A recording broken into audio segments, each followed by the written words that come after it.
네, 좀 방어에 대해서 발표를 하겠습니다. 먼저 감사 인사 드리면 지금 시간까지 가지 않으시고 남아주셔서 경청해 주셔서 대단히 감사드리고요. 또 여기 계신 분들이 다 직간접적으로 이렇게 국방안보 분야에 종사하시는 분들인데 여러분들 덕에 우리 학회가 있고 여러분들 덕에 또 제가 평안히 하루를 보낼 수 있음에 또 감사드립니다. 방보라 하면 우리가 아주 지역적으로 생각하면 살아남는 것이라고 정의할 수 있겠는데요. 저는 조금 더 그 범위를 넓혀서 봤습니다. 그래서 살아남긴 살아남는데 살아남아서 우리가 마찰을 극복해야 됩니다. 전장에는 항상 마찰이 존재하죠. 기상 마찰, 지형 마찰, 적 마찰, 그리고 내 스스로의 마찰. 이런 마찰을 극복하고 임무를 달성하기 위해 살아남는 겁니다. 그냥 단순하게 살아남는다 라는 개념만 하면 전투가 벌어지면 도망가면 됩니다. 간단하죠. 하지만 우리는 전투가 벌어지면 그 마찰을 극복하고 임무도 달성하면서 살아남기까지 해야 되기 때문에 방어가 어려운 것이죠. 그래서 방어의 과업에 총 6가지 나와 있습니다. 우리 육군 교본에 보면요. 1번 생존성 보장으로부터 6번 지역경계까지 있는데 저는 생존성 보장에 대한 사례 하나, 어떻게 생존성을 보장하면서 임무를 달성했는가. 두 번째는 방공작전에 대한 사례 하나, 어떻게 방공작전을 하면서도 적 드론에 희생 당하지 않고 방공작전을 했는가. 세 번째는 작전보안, 어떻게 작전보안을 유지하면서도 작전을 효율적으로 했는가. 때로는 이 작전보안이 작전의 발목을 잡습니다. 이 행정, 서류 이런 것들을 지키느라 우리 작전을 못하게 되는 경우가 발생하죠.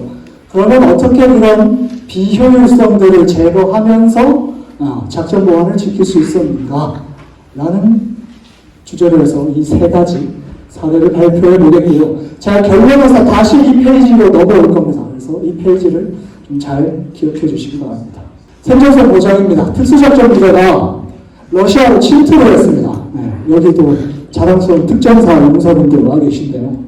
여기 있는 도시 어렵습니다. 니즈니 노브고로드, 키리우 기준으로 하면 1100km 떨어져 있는 러시아의 중심입니다. 여기가 모스크바고요. 여기는 리파츠크라고 하는 또 러시아의 도시죠. 키리우 중심으로 500km 떨어져 있습니다. 여기를 침투하면서 어떻게 방어를 유지하면서 죽지 않고 임무를 완수했을까요? 얘들은 여기 공군 조종사 양성소 습격에 성공했습니다. 제가 이 작전을 보고 궁금한 게 2가지였습니다. 첫 번째, 왜 갔을까? 죽을 게 뻔한데 왜 갔을까? 첫 번째 궁금증이었고요. 도대체 어떤 중요한 전략적 임무가 있길래 자기 목숨을 희생할 그런 위협을 감수하면서까지 이 종심으로 들어갔을까가 첫 번째 궁금증이었고요. 두 번째 궁금증은 어떻게 갔을까입니다. 어떻게 여기까지 가서 임무를 완수하고 살아 돌아왔을까? 너무나 궁금했습니다. Y입니다. 러시아 공군이 우크라이나 영공으로 안 들어옵니다. 안 들어와요. 왜냐하면 우크라이나는 전쟁 이전부터도 대공 체계가 굉장히 잘 돼 있었고 2월 24일에 공격 준비 사격 때 우크라이나는 대공무기 체계들을 다른 지역으로 옮겨요. 미리 첩보를 입수하고. 그래서 러시아는 공격준비 사격이 잘 된 줄 알고 공군이 들어갔다가 이틀 2월 24일과 2월 25일에 러시아 공군 전력의 70% 이상이 전멸을 당합니다. 방공망에 다 격추당한 거죠. 그래서 더 이상 안 들어와요. 원거리 미사일로 이렇게 조집니다. 그러니까 처음에는 러시아 공군 전력에 대해서 직접 공격을 하다가 이게 안 되겠다. 그래도 계속 들어온다 하니까 침투를 했어요. 공군 기지로. 그래서 활주로를 파괴해놨습니다. 활주로를 파괴하니까 이 복구 기간이 한 몇 달 걸리죠. 공병이 복구하는데. 그러니까 한 몇 달 동안은 그 기지에서는 이제 쏘티가 안 나오는 거죠. 아, 좋네. 근데 러시아도 학습 효과라는 게 있지 않겠습니까? 금방 복구. 지금은 러시아 공병이 일주일이면 복구하거든요, 이거. 그러니까 금방 날라오죠. 그러니까 이제 인간을 치러 갑니다. 사람. 가장 중요한 게 사람이라는 게 또 여기서 나오는 거죠. 러시아 최신의 전투기 수호이 떨어져봤자 1년이면 다시 나옵니다. 활주로 길어봤자 일주일이면 복구합니다. 하지만 조종사가 죽으면 얘가 다시 태어나서 20살까지 아무 이상 없이 자라서 러시아 공군사관학교에 진학을 해서 무사히 졸업을 해서 1학년 때 자퇴하지 않고 무사히 졸업해야 돼요. 그리고 1년차 저격을 하지 않고 해서 와야 돼요. 최소 30년 걸린다는 거죠. 너무나 가성비 좋은 전투인 거죠. 한 명 죽이면 나는 30명을 세이브하는 거니까. 그럼 어떻게 갔냐? 최소 500km에서 최대 1000km. 이거 걸어가면 죽습니다. 걸어가면 죽어요. 전투 화중이 있기 때문에 그냥 비무장에 운동화 신고 걸어도 1000km 걸으면은 사람 녹초가 되죠. 근데 방탄 못 쓰고 방탄복 레벨 4 앞뒤로 방탄판 하고 소총 들고 배터리 내고 수통에 물 충만시키고 대검하고 하면은 너무 힘들어요. 그래서 일정 부분까지는 공중 침투를 해야 되고요. 공중 침투를 하다가 여기까지다 하면 그때부터 이제 지상 침투를 해야 됩니다. 어디까지? 러시아 대공망이 있는 데까지는 공중 침투. 그때부터는 이제 지상 침투로 가야 돼요. 그러기 위해 어떻게 했나 보겠습니다. 여기 이제 기존이죠. 기존에는 공중 침투하다가 대공망에 걸리면 격추당하는 겁니다. 그러면 조종사 3명, 조종사, 부조종사, 기장 죽는 거예요. 그럼 30년에서 90년. 여기에 특수작전부대에 타 있겠죠. 특수작전부대, 우크라이나 특수작전부대 여기 갔던 팀이 12명입니다. 12명 죽으면 30년에서 360년. 이렇게 유인체대로만 단독 침투하면 격추당한다. 마찬가지 지상 침투 똑같습니다. 유인체대로만 인력에만 의존해서 사람이 직접 가서 직접 눈으로 보고 직접 만져야 보고하고 이런 시스템으로는 얼마 못 가 죽는다는 거죠. 그래서 진화 시스템을 보면 이렇게 공중에 얘들이 먼저 선도 정찰을 하는데 이게 재밌습니다. 소형 드론을 안 써요. 왜 안 쓰죠? 소형 드론은 러시아 방공망에 이 레이더 사각에 안 잡히고 레이더 반사 능력도 작아서 안 잡혀요. 그럼 더 좋은데 왜 안 쓰죠? 걸려야 됩니다. 레이더에. 러시아 방공망 레이더에 걸려야 되기 때문에 중형급 이상의 무인기를 쓰는 거죠. 그래야 헬기와 크기가 그나마 비슷하기 때문에 방공망이 어디 있는지 확인할 수가 있는 거죠. 그리고 한 방향으로만 보내면 러시아도 바보가 아닌 이상 무인기 날아가니까 헬기가 곧 오네 하고 준비하겠죠. 그러니까 A, B, C 이렇게 여기에 헬기가 있으면 이 남쪽에 헬기가 있으면 A, B, C, D 방향으로 동시에 가는 거죠. 기만작전을 같이 하는 겁니다. 그래서 A 방향에서 떨어졌어. B 방향에서 떨어졌어. C 방향, D 방향 무사히 갔어. 하면 뒤에 후속하는 헬기는 C 방향, D 방향으로 가는 겁니다. 그래 가다가 또 뒤에서 얘들 예비대가 있겠죠. 예비대가 또 선도해서 후속합니다. 또 A, B, C, D 가다가 이번에는 B, C에서 떨어졌어. 하면은 A와 D 중에 한 군데 가는 거죠. 그렇게 해서 방공망을 극복해 나가면서 최대한 조종사 양성소에 근접해서 이제 내린 거죠. 내려서도 군부대니까 기본적으로 3지대 경계 개념에 입각해서 1지대는 뭐 2지대는 뭐 3지대 뭐 이렇죠. 그러면 인력으로 극복하면 죽는다. 죽으면 의미가 없다. 안 죽고 살아남아야 우리가 다음을 기약할 수 있는데 죽어버리면 다음이 없습니다. 이 소중한 특수작전부대 전투원 한 명 죽으면 우크라이나 지금 병력 없거든요. 우크라이나 병력 없습니다. 그러면 누가 대체할 겁니까? 우리나라는요. 우리나라는 이걸 인력으로 하다가 죽으면 누가 대체합니까? 옛날에 우리 아이가 1년에 100만 명씩 태어날 때야 대체하기 쉬웠죠. 하지만 지금은 25만 명 태어나고 그 중에 절반도 군대를 채 안 오는데 대체할 사람이 없습니다. 그래서 우리 옛날에 그런 말씀 들어보셨을 겁니다. 야, 이 인문을 목숨을 걸려서라도 완수해야 돼. 그런 게 이제 없는 거죠. 얘들 임무 완수 못한다 돌아옵니다. 시리아 원정작전 갔을 때 우크라이나 특수작전 부대가 로봇이라는 걸 처음 봤어요. 여러분 시리아를 대단히 후진 군대로 알고 계시지만 시리아는 경계작전을 사람이 안 합니다. 로봇이 합니다. 야, 로봇 처음인데 어떻게 하지? 야, 모르겠어. 로봇 어떻게 하지? 우리 5.56mm 쏘면 죽나? 로봇은 5.56mm로 못 죽이거든요. 돌아옵니다. 그래서 시리아에 갔을 때 4번 만에 성공해요. 다 살았습니다. 야, 죽을 바야 다음을 기약하는 게 낫다. 그리고 우크라이나 특수작전부대가 수단, 아프리카 수단, 거기에 원정작전을 합니다. 러시아 자금줄이 거기 있기 때문에. 가서 또, 야, 이거 우리가 처음 보는 건데, 돌아가자 해서 7번 만에 작전을 성공시켜요. 한 명도 안 죽었습니다. 돌아가자. 우크라이나 돌아가서 전술 연구하고 새로운 무기체계 받아서 또다시 가서 또 싸우고 돌아가자.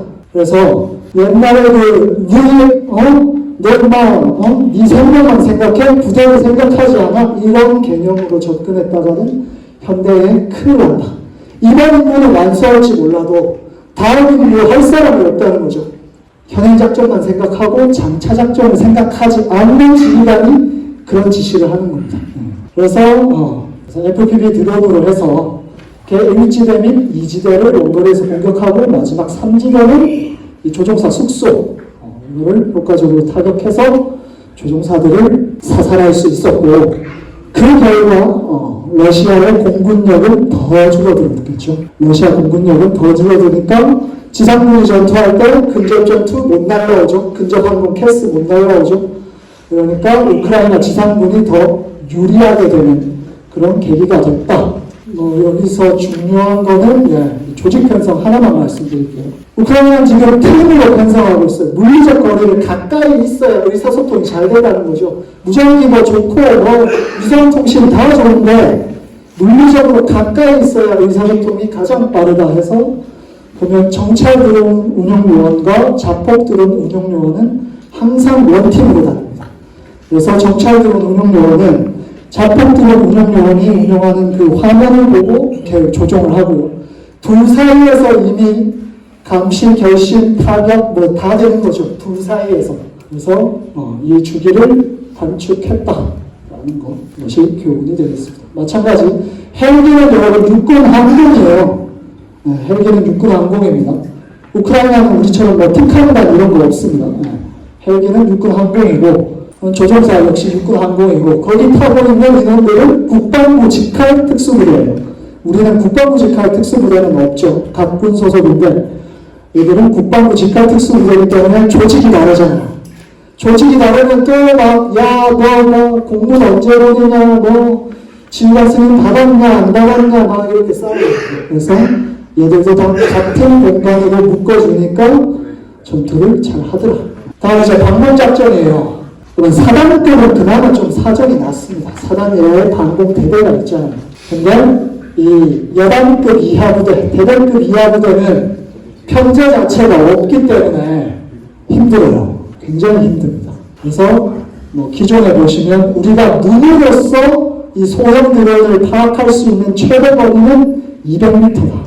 눈으로, 육안으로 소형 드론을 파악할 수 있는 최대 거리, 기상 조건이 다 받쳐줄 때 최대 거리가 200m인데 이 소형 드론이 200m 날아오는데 1초도 안 걸리죠.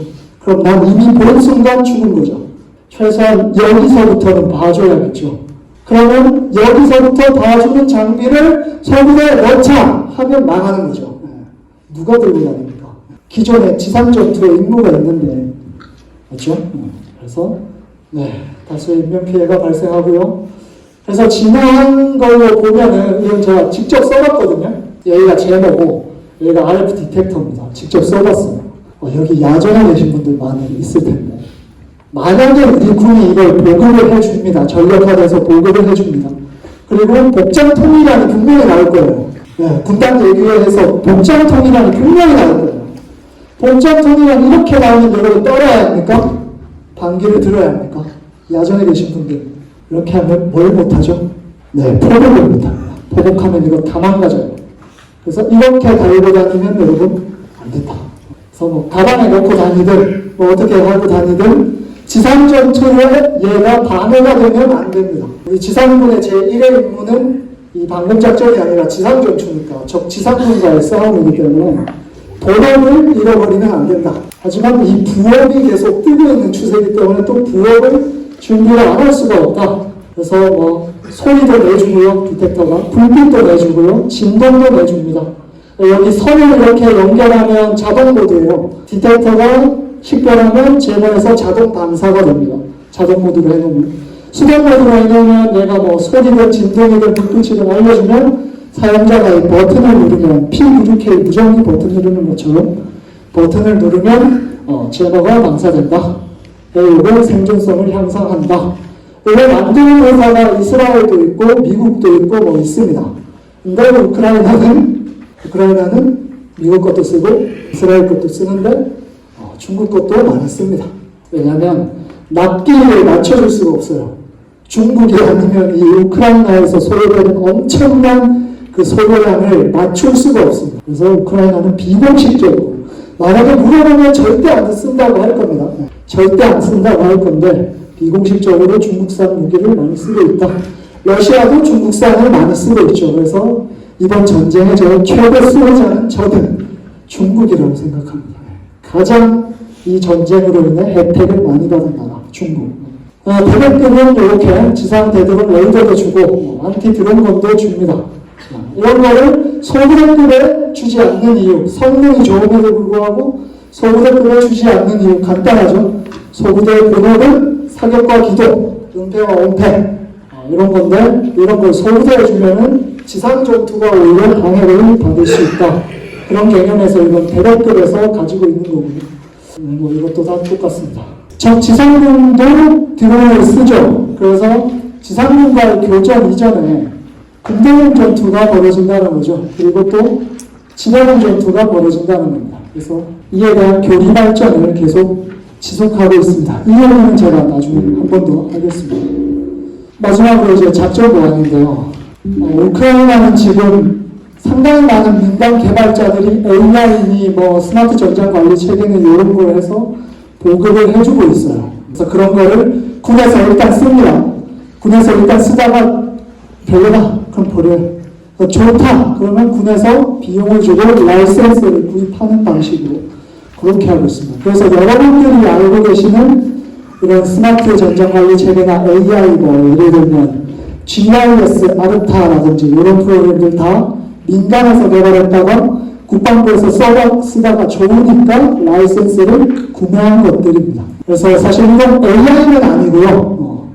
우리 국내에 좀 오해를 하시는 부분이 있는 게 뭐 좀 자동화되고 좋다 하면 다 AI로 간다고 치는데 사실 우크라이나가 사용하는 AI는 그렇게 많지 않습니다. 대부분이 이 스마트 전장관리 체계예요. 자동화가 조금 더 잘 돼 있는 거지 우리나라는 다 AI로 소개돼서 막 그런 것만 합치면 한 우크라이나가 한 40개 쓰거든요. 하지만 그렇지 않다. 극히 소수의 AI는 전장관리 체계라고 부르는 것이 맞다. 이건 소프트웨어인데요. 미니스터 인증을 받은 소프트웨어라고 생각하시면 되겠습니다. 여기 보시면 군대명가 보이죠? 여기 이제 내 군대명이 어디 있는지 도저히 모르겠어요. 그러면 찾는 겁니다. 여기 이름을 탁탁탁 치면 얘가 사진과 함께 이렇게 뜨는 거죠. 그래서 야간 전술 때, 뭐 참호전 할 때 이런 거는 누가 누군지 모르고 적인지 아군인지 모르고 몰라요. 그럴 때 이제 아주 유용하죠. 당연히 단체 채팅방 기능 있고요. 얘들은 이걸로 작전 명령 5개함도 서로 주고받고 합니다. 네, 그래서 새로운 SNS, 뭐 텔레그램이나 트위터나 이런 걸로 우크라이나는 전쟁 초기에 많이 썼어요. 트위터로 작전 명령 주고받고 많이 했는데 그런 게 이제 다 유출이 되다 보니 그런 걸 방지할 수가 있고 이거는 앱을 다운로드하는 것 자체부터 국방부 인증을 받아야 됩니다. 아무나 다운로드 할 수가 없어요. 접속할 때 마찬가지고요. 그래서 사용자 인증도 하고 또 안에서의 내부 보안 인증도 한다. 그 다음에 별도의 군용 스마트폰 전력화가 불필요하다. 개인 사용 스마트폰에서 다운로드 받으면 됩니다. 그리고 뭐 아이패드에서도 작동하고요. 스마트워치, 노트북에서 다 작동한다. 치명적인 단점이 있죠. 인터넷 연결이 안 되면 안 됩니다. 이건 치명적인 단점이긴 한데 스타링크에 더더욱 의존하고 있는 것일 수도 있습니다. 또 분실했을 때는 원격으로 앱 어플리케이션 삭제가 가능하기 때문에 또 이런 작전 보안을 유지할 수 있다. 특히 이런 상황에서는 이 주변 상황을 확인하기가 어려운데 이럴 때 굉장히 유용하다라는 점입니다. 특히 우구 피해 방지 효과가 큽니다. 우구 피해 방지 효과가 커요. 지금 내 앞에 누가 부시럭거리는데 이 사람들의 아군으로 나와 있는 게 없다. 그러면 쏘면 되죠. 근데 아군으로 나와 있는 게 있다 하면 안구호를 하면 됩니다. 그래서 우구 피해 방지 효과가 매우 크고요. 이렇게 메시지로 활용 요청하는 겁니다. 메시지로 사진 찍어가지고 되게 유명하죠. 활용 요청할 때. 그래서 활용 초탄이 떨어지는 시간이 매우 단축됐다. 이걸로 인해 평균 우크라이나가 발표한 통계 자료입니다. 평균 초탄 떨어지는 시간이 20분이었는데 GIS 아르타랑 이런 것들을 도입하니까 초탄 떨어지는 시간이 30초로 바뀌었다. 왜냐하면 P991K 무전기 들고 막 골프, 찰리, 4, 3, 5, 9 하다 보면 막 벌써 다 지나갔잖아요. 그럼 또 좌표 최신화해가지고 찰리 호텔 5, 6 하다 보면 또 저기서 재송바람 오죠. 초탄 시간이 굉장히 빨리 줄어들었다.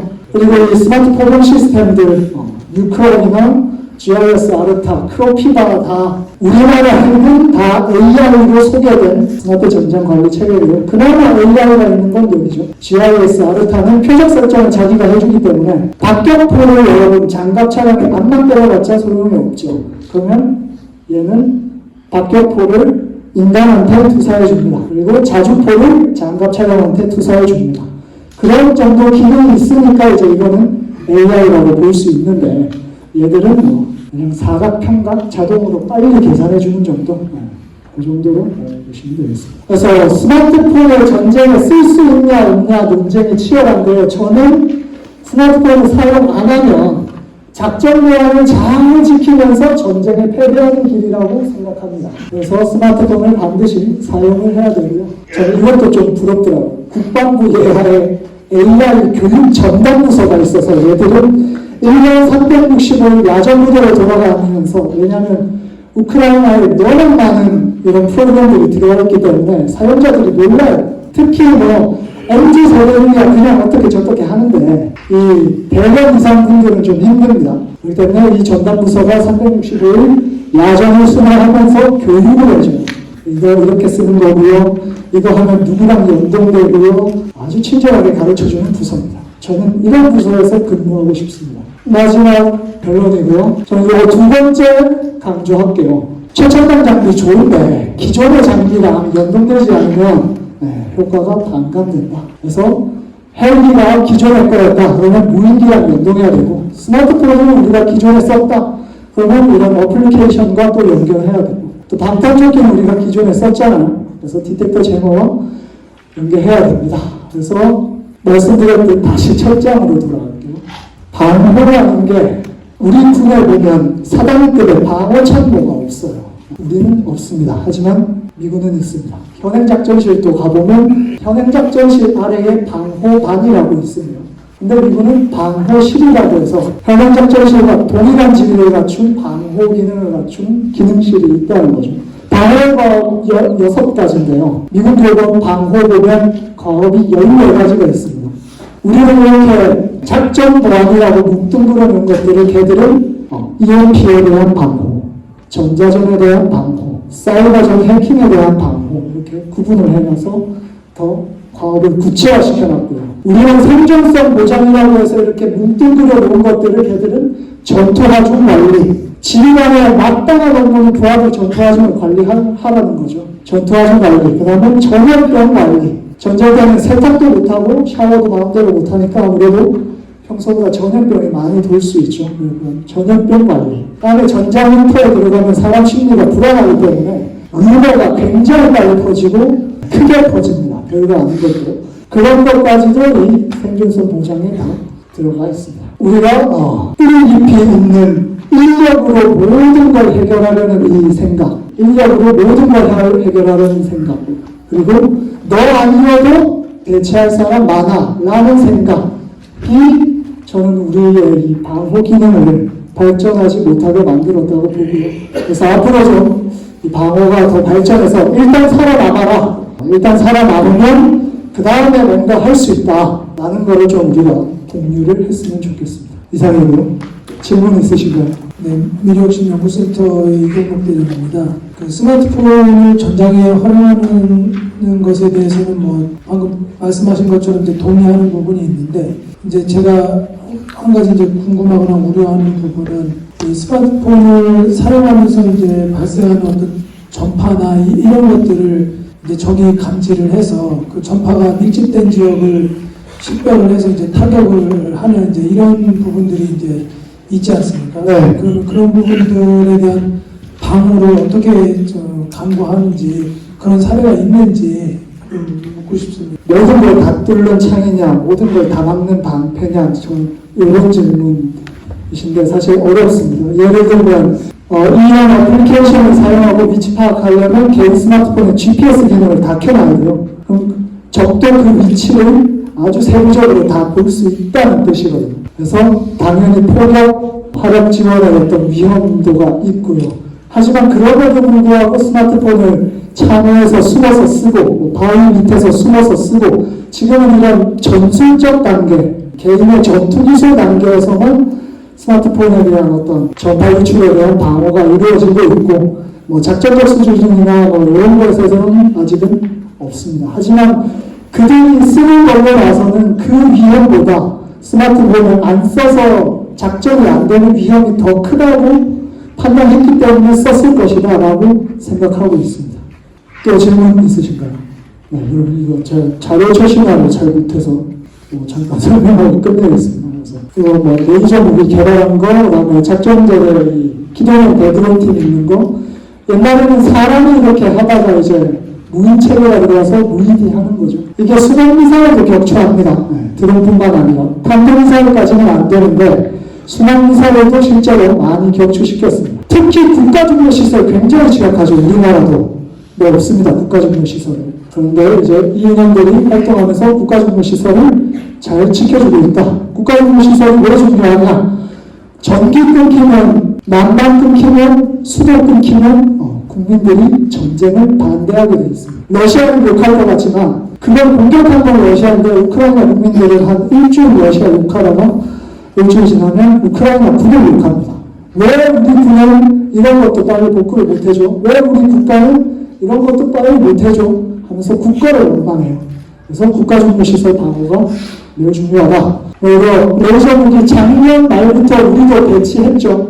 네, 우리도 배치했고요. 뭐 이거는 비공개였는데 제가 전투 실험한 결과를 보니 우리가 현재 배치하고 있는 철광이라는 레이저가 거의 성능과 저거는 비슷한 것 같습니다. 전투 실험 결과를 보고 유추한 겁니다. 공개하지 않았기 때문에. 대선 이후에 러시아가 자폭 드론 공격 빈도가 30% 이상씩 증가하고 있어요. 마지막 자르는 거죠. 한 편의 땅이라도 더 차지하려고. 네, 제가 말하고 싶었던 부분입니다. 방어에서 북한군 시체입니다. 우크라이나에서 죽은 소총이 한 정, 두 정을 들고 있어요. 한 정은 AK예요. 5.451 자동보총이고요. 한 정은 대드론 산탄총입니다. 그리고 이 사람의 유품 보니까 우리는 없다고 북한군 전술 교본 나오는데 조준경, 야투경, 그 다음에 개인용 휴대 무전기 다 있었습니다. 우리 북한군 전술 보면 북한군은 뭐 통신이 없고 뭐 야간 감시 장비가 없고 그러잖아요. 모두 옛날 얘기라는 거죠. 다 있었습니다. 개인 휴대용으로. 그리고 가장 결정적인 거, 이 사람의 계급이 뭘까요? 우리로 치면 중령대령. 우리는 영광급한테 권총 한 자루 주죠. 전쟁을 하는 나라인데 얘는 중령대령도 이렇게 완전무장하고 나가서 한다. 비핵화는 제가 얘기를 안 할 수가 없습니다. 네. 우리 비핵화 너무 적어요. 여기에 있는 국가들 중에 비핵화는 가장 적은 국가는 210발입니다. 여기에 있는 국가들 중에 비핵화는 가장 많은 국가는 460발이에요. 비핵화는 말 그대로 개인 휴대용인데 우리는 보안에 가서 잘 말을 못하는데 너무 적습니다. 이거 갖고 무슨 전투를 하라는 건지 모르겠어요. 특히 대공 전투를 할 때도 지상 전투랑 다릅니다. 지상 전투는 내가 총을 땅이야 쏘면은 총알이 보여요. 나무에 박히는 게 보이고 바위에 튀는 게 보이고 흙먼지가 보여서 우조조 사격을 할 수 있죠. 하지만 대공 사격은 총알이 안 보여요. 탄착군 형성되는 게. 그렇기 때문에 심리적으로 어떻게 하죠? 안 보이니까 갈깁니다. 그러면 이 비핵탄 1초면 끝나요. 대공 전투 해버리면. 그러면 지상 전투를 할 수가 없습니다. 너무 적다. 두 번째 문제, 비행탄 탄알집 문제입니다. 우리 비행탄 탄알집은 그 비행탄이 몇십 년 동안 있었을까요? 뭐 못해도 10년 이상 있었겠죠. 그 탄알집을 소총의 장전에서 쏘면 몇십 년 동안 그 탄은 그 탄알집에 있었기 때문에 스프링이 다 늘어져 있어요. 그래서 한 발 쏘면 기능 고장, 한 발 쏘면 기능 고장, 한 발 쏘면 기능 고장입니다. 전투를 할 수가 없어. 그래서 탄알집 문제도 개선해야 됩니다. 만약에 우리가 100발이고 탄알집이 5개다. 그러면 200발 갖고 있는 국가는 탄알집이 10개여야 하는데 그렇지 않습니다. 이 탄알의 중량을 분산시켜서 스프링의 부담을 적게 하기 위해 탄알집을 더 많이 써요. 그래서 탄알집 문제와 탄약 문제를 좀 제가 말씀드리고 싶었고, 저기 위원님, 방금 말씀하신 건 조금 그 비엘탄이 저기 탄알집에 들어가 있는 게 아니지 않습니까?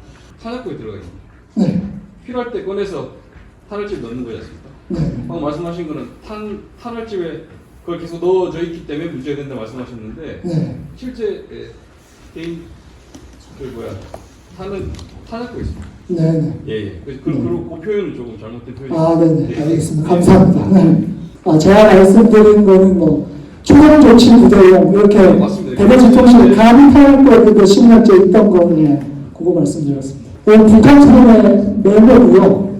잠시만 언급을 하나 더 드리고 가도 되겠습니까? 아, 네네. 네. 육군 중령 최혜원입니다. 아까 말씀하신 내용 저도 언급 드리고 싶었는데요. 지금 말씀하신 내용 중에 한국군이 권총 소실을 하고 있는 인원들이 작년부터 소총에 중국 지급이 됐습니다. 맞습니다. 네, 작년부터. 지휘관들도 소총을 가지고 작전을 할 수 있도록 현재 진행이 되고 있고요. 비핵탄 같은 경우에는 말씀하신 대로 탄핵으로 있는 게 맞습니다. 그리고 스프링이 문제가 되는 건 경계용 실탄을 말씀하시는 걸로 파악을 하고 있고, 그렇죠. 네. 저희가 전면전 상황 시에는 일정한 시간 내에 사탄할 수 있도록 인원들 사탄 훈련도 지속적으로 실시를 하고 있습니다. 그래서 탄창의 스프링 문제는 탄창이 가지고 있는 고질적인 문제로 그렇게 인식하는 게 좋을 것 같습니다. 네, 감사합니다. 그래서 이거죠. 리드 사격. 현재 유엔 소부대에서 대전 전투를 하기 위해 가장 필요한 게 뭐냐 했을 때 리드 사격 문제가 나옵니다. 이게 대공하는 구성 훈련을 하면 훨씬 효과적이다라는 거죠. 그래서 이동하는 표적에 대해서 사격수를 훈련하는 것, 이것이 현재 대전 전투 기술에서 매우 효과적이다. 그리고 현재 DMZ 일대의 병력들이 적 드론으로부터 방어가 취약한 경우가 많습니다. 그래서 그 위협이 가장 높은 곳부터 좀 방어가 필요하겠다라는 생각을 했습니다. 혹시 또 말씀해 주실 거나 또 질문 사항 있으신가요? 예, 저 메모 관련해가지고 저게 북한군이 이제 교육훈련 받은 내용을 메모로 적은 내용이고, 아까 말씀하신 중좌 시체에서도 그 관련 어떤 강조사항 같은 게 메모가 나왔는데, 리드 사격도 있지만 사실 소부대 입장에서 적 FPV 드론이 우리를 노리고 날아왔다는 거는 감시 드론으로 감지를 당하고 있다는 거랑 동의어입니다. 그래서 그 상황에서 적 FPV 드론을 격추시킨다라는 게 어떤 근본적인 대책이 될 수는 없다고 생각을 하고, 결국에는 감지를 안 당할 수 있도록 행동하거나 아니면은 인원들을 분산시켜서 소규모로 움직여가지고 적한테서 우선순위 판단을 좀 혼란을 주거나 탄 낭비를 유도하는 식으로 저 중좌 시신에 들어 있었습니다. 그래서 북한군한테 이제 3명이나 2명씩 소규모로 분산해서 움직이다가 적 드론에 만약에 포착이 된 경우에는 한 명이 미끼로 먼저 나가고 맞아요. 네. 나머지 인원들이 교차 사격으로 격추를 해라 이런 식으로 네. 적혀 있었고, 그래서 전반적인 프로토콜이랑 어떤 능동 대응뿐만 아니라 수동 대응까지 좀 방어적인 측면에서 다 추가가 되면 좋을 것 같습니다. 네, 경청해 주셔서 감사합니다. 네.